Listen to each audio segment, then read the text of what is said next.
దేవుని అతి పరిశుద్ధ నామానికి మహిమ కలుగును గాక. హోప్ ఫర్ టుడే వాక్య సందేశాలకు అందరినీ ప్రేమపూర్వకంగా ఆహ్వానిస్తున్నాను.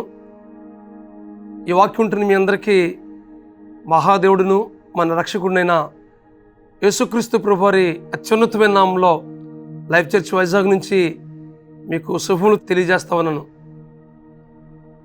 ఈరోజు రోమాపత్రిక 8వ అధ్యాయం 37 వచనం చదువుకుందాం. అపోస్తలుడైన పౌలు రోమీయులకు రాసిన పత్రిక 8వ అధ్యాయం 37 వచనం చదువుకుందాం. మనలను ప్రేమించిన వాని ద్వారా మనం వీటన్నిటిలో అత్యధిక విజయము పొందుచున్నాము. మనల్ని ప్రేమించిన వాని ద్వారా మనం వీటన్నిటిలో అత్యధిక విజయం పొందుచున్నాము అని అంటున్నాడు. వేటిలో మనం అత్యధిక విజయం పొందుచున్నాము అని అంటే, ఆ ముందు వాక్య భాగాలు మనం చూసినట్లయితే, క్రీస్తు ప్రేమ నుండి మనల్ని ఎడబాప నేరవు. ఏ విషయంలో ఎడబాప నేరవు అంటే, శ్రమైన, బాధైన, హింసైన, కరువైన, వస్త్రహీనతైన, ఉపద్రవమైన, ఖడ్గమైన మనల్ని ఎడబాపున అని అంటూ 39 వాక్యంలో మనం చూసినట్లయితే, ప్రభువైన యేసుక్రీస్తు దేవుని ప్రేమ నుండి మనల్ని ఎడబాప నేరవని రూఢిగా నమ్ముచున్నాము అంటున్నాడు. అసలు యేసుక్రీస్తు ప్రభువారు తన సొంత కుమారుడైనటువంటి యేసుక్రీస్తు ప్రభువారిని మన కొరకు సమర్పించిన దేవుడు. మనకు సమస్తము అనుగ్రహింపుడా, ఆయన సమస్తము అనుగ్రహించే దేవుడుగా ఉన్నాడు.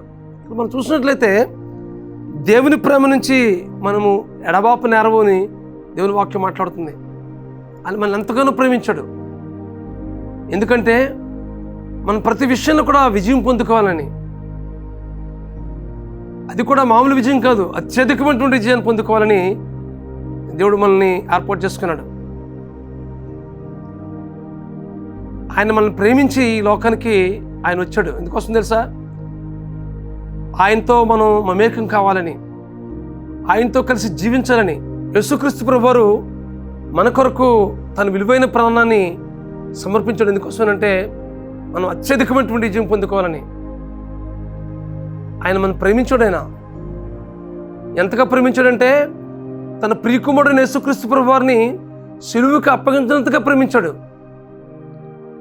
మనం అనుకుంటాం, నన్ను ఎవరు ప్రేమించట్లేదులే, నేను ఎందుకు పనికిపోయిన వాడిని, నేను ఎవరికి చెందలేని వాడిని, నేనంటే ఎవరికి ఇష్టం లేదు, నన్ను అందరూ తృణీకరిస్తున్నారు, నన్ను ఎవరు ప్రేమించట్లేదు అని నువ్వు నిరాశ నిస్పృహ చెందుతున్నావా? దేవుని వాక్యం మాట్లాడుతుంది, దేవుని ప్రేమ నుంచి నిన్ను వేరుపరిచేది ఏమీ లేదు అనే విషయాన్ని పౌలు ఇక్కడ జ్ఞాపకం చేస్తా ఉన్నాడు. దేవుడు మనం ప్రేమించడం ద్వారా మన అత్యధికమైన విజయం పొందుకోవాలని దేవుడు కోరుతున్నాడు. నీ విజయం పొందుకోవాలని, నీ ఉన్నతమైనటువంటి అనుభవానికి వెళ్ళాలని, నీ విజయం పొందుకోవాలని, నీ ఉన్నతమైన అనుభవానికి నడిపించబడాలని దేవుడు ఇష్టపడుతూ ఉన్నాడు. నీవు ఏ స్థితిలో ఉన్నావో ఆ స్థితిలో ఉండడం దేవుడికి ఎంతమాత్రం ఇష్టం లేదు. నువ్వు అన్ని విషయాలు ఎదగాలని, సమస్త విషయాలను వర్ధిల్లాలని, ఉన్నతమైనటువంటి అనుభవాలు కూడా నడిపించబడాలని దేవుడు ఇష్టపడుతున్నాడు. కనుకనే ఆయన నిన్ను ప్రేమించి ఈ లోకానికి వచ్చాడు. నువ్వు అన్ని విషయాలు వర్ధిల్లి ఆయనకు మహిమ తేవాలని, ఆయనకు చేరువుగా జీవించాలని, ఆయనకి ఇష్టడిగా బ్రతకాలని దేవుడు ఇష్టపడుతున్నాడు.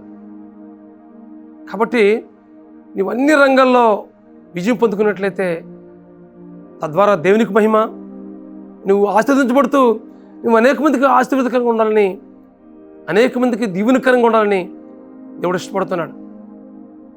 కాబట్టి ఈ వాక్యం ఉంటుంది మీ జీవితంలో. నువ్వు ఏ విషయంలో భయపడక, నిన్ను ప్రేమించే దేవుడు నీకున్నాడు అనే విషయాన్ని నువ్వెప్పటికీ మర్చిపోకు. ఎందుకంటే నువ్వు అన్ని రంగాల్లో వర్ధిల్లాలని దేవుడు ఇష్టపడుతున్నాడు. కొన్నిసార్లు మానసికంగా ఏదో ఒక అపరాధ భావాన్ని బట్టి నువ్వు కృంగిపోతున్నావా? నన్ను ఎవరూ ప్రేమించట్లేదని నువ్వు నలిగిపోతున్నావా? నన్ను ఎవరు గుర్తించట్లేదని నువ్వు కంగారు పడుతున్నావా? అయితే దేవుని వాక్యం మాట్లాడుతుంది, నిన్ను అత్యధికమైనటువంటి విజయంలోకి నడిపించాలని, ఉన్నతమైనటువంటి ఆత్మీయ అనుభవం కూడా నడిపించాలని దేవుడు ఇష్టపడుతున్నాడు. అటు కృప పరిశుద్ధాత్మ దేవుడు మీకు అనుగ్రహించి నడిపించును గాక. ప్రార్థన చేసుకుందాం. మమ్మల్ని ప్రేమించిన మా యేసు ద్వారా మేము అత్యధికమైనటువంటి జీవం పొందుకోవాలని ఇష్టపడుతున్న మీ ప్రేమ కొరకే మీకు స్తోత్రాలు చెల్లిస్తున్నాం ప్రభువా. ఇదిగో ప్రభువా, ఈ లోకంలో ఎవరు ప్రేమించినా ప్రేమించకపోయినా మీ ప్రేమ నుంచి మాకు వెడబాపు లేదని విషయాన్ని ఇదేనా మాకు జ్ఞాపకం చేస్తావు ప్రభువా.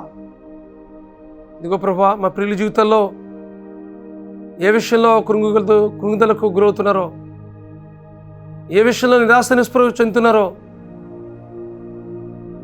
ఇదిగో ప్రభువా, ఈ లోక ప్రేమకు దూరమైనప్పటికీ ప్రభువా మీ ప్రేమ నుంచి ఏది దూరం చేయదనే విషయాన్ని ఇదేనా జ్ఞాపకం చేసి బలపరిచేందుకై మీకు స్తోత్రాలు చెల్లిస్తున్నాం ప్రభువా.